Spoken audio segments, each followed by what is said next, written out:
Hi, I'm Erik Linask, coming to you from Interop in Las Vegas, and I'm here with F5 Networks CTO Karl Triebes. Karl, welcome. Thank you. Excuse me. I know one of the things that you guys have recently done is announce a new version of your software. Yeah, it's our version 10 software release. Yeah, and we're very excited about this. It's been in the works for quite a while. It's arguably the largest release we've done since our version 9 release, which was when we completely had re-architected our product at that time.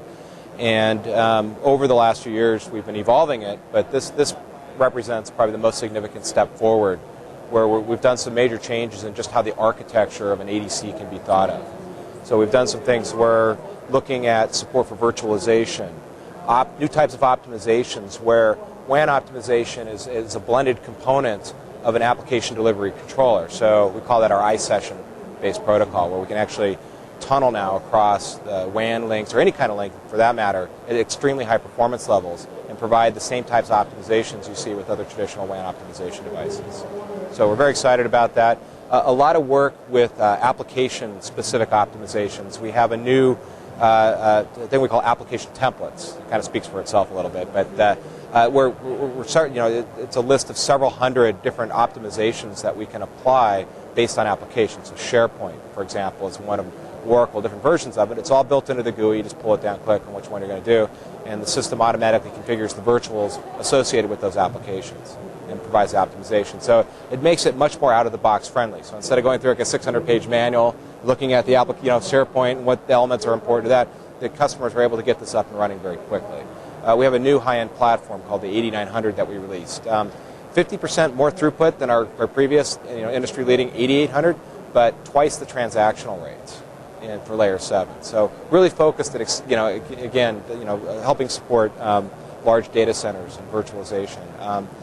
We've also done some major work with support for virtual data centers through resource management. So per application-based rate control, virtual-based rate controls, rate limiting within the system, QoS, application-based QoS. So we've done a lot of things for better resource management, so that you can have many more dynamic applications, but still provide high availability for these different applications.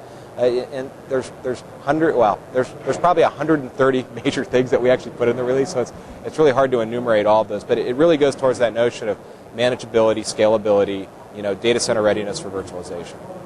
Well, and you mentioned a couple of times virtualization, which is one of the key trends that people are talking about here at Interop this week. How important a component was that for you when putting out Release 10? Yeah, very important. Because we look at virtualization as a means to improve data center efficiency. But the challenge that it brings to the data center is that it's dynamic. Meaning that previously applications lived on a server, they just sat there for a while, and then you could take it in and out of service. But it didn't move around. Now with virtualization, it adds a dynamic element to how applications are going to live and behave on the back-end servers.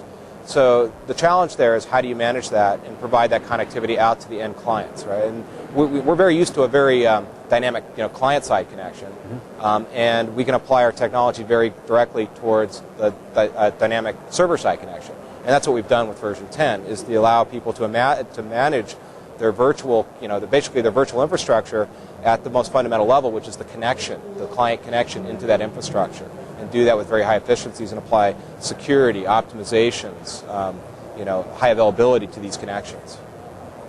What's different about doing things like that, security, application optimization, things like that, in a virtual environment? Well, like I said, the key thing is that virtuals move around.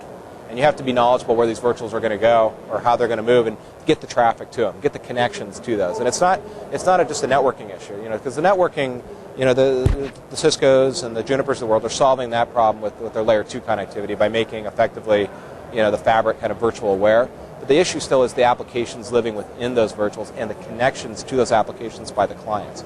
So the challenge is managing those connections and connecting those to these dynamic virtuals that can pop up anywhere in the data center or across the world, depending on your infrastructure. So. Other than virtualization and supporting data center environments, are there any other key trends that you've seen here this week at the show? Yeah, so obviously virtualization is a big trend. What I'm really happy to see is more focus on orchestration and management of the data center. And you're seeing companies pop up here. That, HP is here now with much more of a presence than they had previously, recognizing that is going to be an issue. Is how do we manage? I have all these different objects running across this, and they call it the control plane, but I call it more that management tier that needs to orchestrate these different virtuals in conjunction with the applications and the authentication and the management of the script. So you're seeing more of that. Consolidation is obviously a big theme here. With companies aligning themselves by providing not only servers but now routers or vice versa. And that's changed the dynamics of it a little bit. But the key thing for us is that the application environment hasn't changed. And that's really been our focus. So there's a lot of things happening around us, and there's a lot of opportunities because of that, but the need is still there to manage the applications at that fundamental level, and that's where we see the opportunity. And I have to believe that you're already hard at work and on the next release. We're very busy. Very busy. Very good. We've been chatting here at Interop with F5 Networks' Karl Triebes. Karl, thank you very much for joining us. Thank you very much.